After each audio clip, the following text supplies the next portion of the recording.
आप एक विशाल गर्म बुलबुले के अंदर है। असल में पृथ्वी है। असल में होता यह है कि सूरज मिल्की वे में एक बहुत ही गर्म कम घनत्व वाले क्षेत्र में है जो ठंडी तटस्थ गैस और धूल के खोल से घिरा हुआ है। इस जगह को लोकल बबल कहा जाता है। जानते ये हमारे लिए कोई नई बात नहीं है। यह मिजान पहली बार लगभग 50 साल पहले प्रस्तावित किया गया था और इस क्षेत्र का पहला 3D नक्शा 2019 में बनाया गया था। लेकिन शायद तब से खगोलविद इस घटना के बारे में और भी ज्यादा जिज्ञासु होते गए हैं। आखिरकार ये क्षेत्र अस्तित्व में है ही क्यों? खुशकिस्मती से हाल ही में चीजें और भी दिलचस्प हो गईं जब वैज्ञानिकों ने इस बुलबुले का फिर से नक्शा बनाने का फैसला किया। उन्होंने न केवल इसके आकार और तापमान के बारे में कुछ रोचक जानकारियां उजागर की, बल्कि उन्होंने इसके अंदर से गुजरती एक रहस्यमयी अंतर तारकीय सुरंग की मौजूदगी भी खोज निकाली जो सेंटोरस तारामंडल की ओर इशारा करती है। और यह अंतरिक्ष सुरंग हमें अन्य दुनियाओं से जोड़ सकती है। इसमें और गहराई से जाने से पहले चलिए एक बहुत ही दिलचस्प सवाल पूछते हैं। क्या हम हमेशा से इस गर्म अजीब अंतरिक्ष बुलबुले के अंदर हैं? तो इसका जवाब है नहीं। जब हमारा लोकल बुलबुला बना था तब सूरज इस घटनाक्रम से काफी दूर था। यह समझना जरूरी है कि ब्रह्मांड में कुछ भी स्थिर नहीं रहता। यहां तक कि आकाशगंगाएं भी हमेशा गतिमान रहती हैं। तो सिर्फ पृथ्वी सूरज की परिक्रमा नहीं करती, सूरज भी मिल्की वे के चारों ओर घूम रहा है और खुद मिल्की वे भी गतिमान है। असल में कुछ वैज्ञानिकों का मानना है कि ये अंतरिक्ष नृत्य और सूरज की अलग अलग अंतरिक्ष क्षेत्रों से यात्रा ने अतीत में पृथ्वी की जलवायु पर गंभीर प्रभाव डाला हो सकता है। लेकिन हम यहाँ जिस बात की ओर इशारा कर रहे हैं वो ये है कि किसी समय पर सूरज इस गर्म बुलबुले की ओर बढ़ा और किस्मत से सूरज लगभग इसके केंद्र में आकर बैठ गया। इस अंतरिक्षीय गति के बारे में आपको एक बात जाननी चाहिए। यह समय लेती है, बहुत सारा समय। मेरा मतलब है, विशेषज्ञों का मानना है कि हम अगले 10 से 20 मिलियन वर्षों तक इस गर्म बुलबुले को ही अपना घर कहेंगे। तो हाँ, ये अच्छा विचार हो सकता है कि हम इस क्षेत्र के बारे में जितना हो सके सब कुछ जान लें। और यही मुख्य कारण है कि इस क्षेत्र के बनने की प्रक्रिया को समझाने के लिए और भी ज्यादा अध्ययन सामने आ रहे हैं। इस अजीब घटना के लिए सबसे संभावित व्याख्याओं में से एक ये है कि लगभग 2 करोड़ साल पहले कई विशालकाय तारों ने सुपरनोवा के रूप में विस्फोट किया था। इन विस्फोटों ने गैस को बहुत दूर तक उड़ा दिया, जिससे अंतरिक्ष में एक विशाल खाली और गर्म बुलबुला बन गया। शुरुआत में वैज्ञानिकों को लगा कि सिर्फ एक सुपरनोवा, जो मिथुन नक्षत्र के जेमिंगा नामक तारे से जुड़ा था, इस बुलबुले के बनने के लिए जिम्मेदार था। लेकिन अब उन्हें लगता है कि यह सिर्फ एक विस्फोट नहीं था। इसके बजाय प्लेयाडीज मूविंग ग्रुप नामक तारों से कई सुपरनोवा विस्फोट इसमें शामिल हो सकते हैं। इन सभी विस्फोटों ने मिलकर इस अंतरिक्ष के चारों ओर गैस और धूल की एक बड़ी पतली परत बना दी होगी। ये बुलबुला जैसे कोई विशाल ब्रह्मांडीय बचा कुचा हिस्सा हो।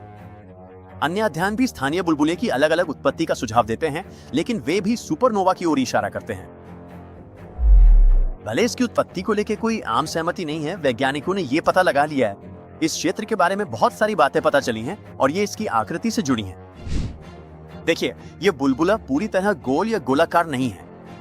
ये ज्यादा किसी ढेले जैसा है जिसकी आकृति कुछ कुछ अंडे जैसी है। स्थानीय बुलबुले के बारे में एक और दिलचस्प बात यह है कि ये बेहद गर्म है और केल्विन पैमाने पर इसका तापमान लगभग 10 लाख डिग्री है। अगर आपको अंदाजा देना हो तो ये लगभग 18 लाख डिग्री फ़ारेनहाइट के बराबर है। तो अब आप सोच रहे होंगे, जब हम सचमुच इस गर्म झमेले के बीच में रहते हैं तो हम सब पक क्यों नहीं जाते हैं ना? खैर, इसका कारण है इस अजीब बुलबुले की एक और खासियत। भले ही तापमान बेहिसाब ज्यादा है, लेकिन परमाणु इतने फैले हुए हैं कि वे चीजों को ज्यादा गर्म नहीं कर पाते, जो हमारे लिए पृथ्वी पर बहुत अच्छी खबर है। अब हम लोकल बबल के आकार और तापमान को जान चुके हैं, लेकिन इसके अंदर रहकर इसके बारे में और जानना, कहना आसान है पर करना मुश्किल। कल्पना कीजिए कि आप कार की ड्राइवर सीट से उस गाड़ी का आकार बताने की कोशिश करें। जब आप सिर्फ कार के कुछ हिस्से ही देख सकते हैं तो पूरी कार का वर्णन करना मुश्किल होता है, लेकिन सही उपकरणों के साथ जैसे रियर व्यू मिरर या कैमरा, ये काम काफी आसान हो जाता है। और इस मामले में सही उपकरण है एरोसीटा, जो एक शक्तिशाली अंतरिक्ष आधारित एक्सरे टेलीस्कोप है जिसे जर्मनी के एक संस्थान ने बनाया है। इस शानदार उपकरण की बदौलत वैज्ञानिकों को लोकल बबल का पहले से कहीं ज्यादा विस्तार से अध्ययन करने का मौका मिला। एरोसीटा का एक बड़ा फायदा यह है कि ये कहां स्थित है। हमारे ग्रह का वायुमंडल वास्तव में अंतरिक्ष में उतना ही दूर तक फैला हुआ है जितना ज्यादातर लोग सोच भी नहीं सकते, जिसमें हाइड्रोजन का एक विशाल बादल है जिसे जियो कोरोना कहा जाता है, जो चांद की कक्षा से भी कहीं आगे सैकड़ों हजारों किलोमीटर तक अंतरिक्ष में फैला हुआ है। एरोसीटा पृथ्वी और सूर्य के गुरुत्वाकर्षण बल की वजह से एक स्थिर स्थिति में बैठा है जो पृथ्वी से लगभग 9,30,000 मील दूर है। और इसी वजह से ये यूएक्स एक्सरे वेधशाला अपनी तरह की पहली वेधशाला है जिसने एक्सरे आकाश को हमारी चमकदार जियो कोरोना के पूरी तरह बाहर से देखा है। और एरोसीटा की बदौलत वैज्ञानिकों ने लोकल बबल के बारे में और भी दिलचस्प बातें पता लगाई। अजीब आकार वाला ये बबल बस यूं ही नहीं टिका हुआ है, बल्कि ये वास्तव में धीरे धीरे बढ़ रहे हैं। ये क्षेत्र आकाशगंगा के तल के साथ ऊपर और नीचे की ओर फैल रहा है। और जब मैं आकाशगंगा के तल की बात करता हूँ तो मेरा मतलब है वो सपाट डिस्क के आकार का क्षेत्र जहाँ आकाशगंगा के ज्यादातर तारे और पदार्थ केंद्रित हैं। तो लोकल बबल आकाशगंगा के तल के लंबवत दिशा में बढ़ रहा है, जो कि समझ में आता है क्योंकि आकाशगंगा के ऊपर और नीचे भीड़-भाड़ वाले बीच की तुलना में रास्ते में कम चीजें हैं। लोकल बबल का नक्शा हमें तापमान के एक दिलचस्प ग्रेडियंट पैटर्न को भी दिखाता है। यहाँ आप देख सकते हैं कि सबसे गर्म हिस्से लाल रंग में चिह्नित है जबकि ठंडे क्षेत्र नीले रंग में हैं।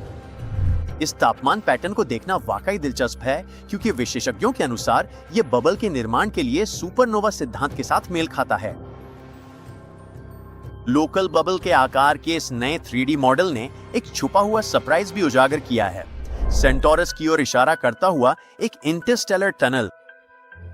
अब शोधकर्ता सोच रहे हैं कि क्या यह टनल हमारे लोकल बबल को किसी पास के दूसरे सुपर बबल से जोड़ सकती है। और हाँ, हमारा ये गर्म अंतरिक्ष बबल अकेला नहीं है।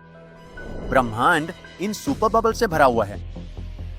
ये न केवल नए तारों और ग्रहों के निर्माण को प्रेरित करते हैं, बल्कि ये भी तय करते हैं कि आकाशगंगाएं किस तरह आकार लेती हैं। वैसे एक हालिया अध्ययन का सुझाव है कि लोकल बबल का निर्माण हमारे पास मौजूद सभी युवा तारों के बनने के लिए जिम्मेदार था।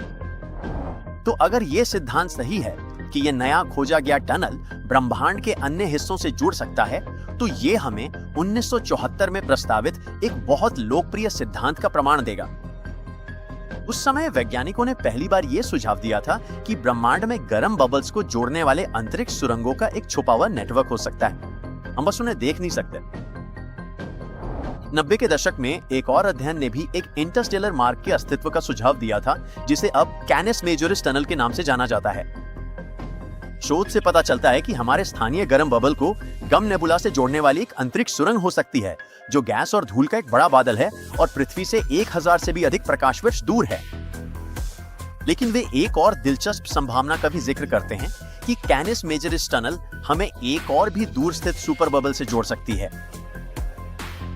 भले ही अंतरिक्ष बबल्स को जोड़ने वाली इंटरगैलेक्टिक सुरंगों का विचार बहुत आकर्षक है और वर्षों से किए गए अध्ययनों ने इसे संभव बताया है, लेकिन इसे साबित करना अब भी बहुत मुश्किल है। सच्चाई यह है कि हमें नहीं पता कि हमारे स्थानीय बबल में खोजी गई ये नई सुरंग कहां जाती है। लेकिन इस नई खोज और हमें खोज में मदद करने वाली तमाम नई तकनीकों के साथ निश्चित रूप से ऐसा लगता है कि हम इस रहस्य को सुलझाने के एक कदम और करीब पहुंच गए हैं।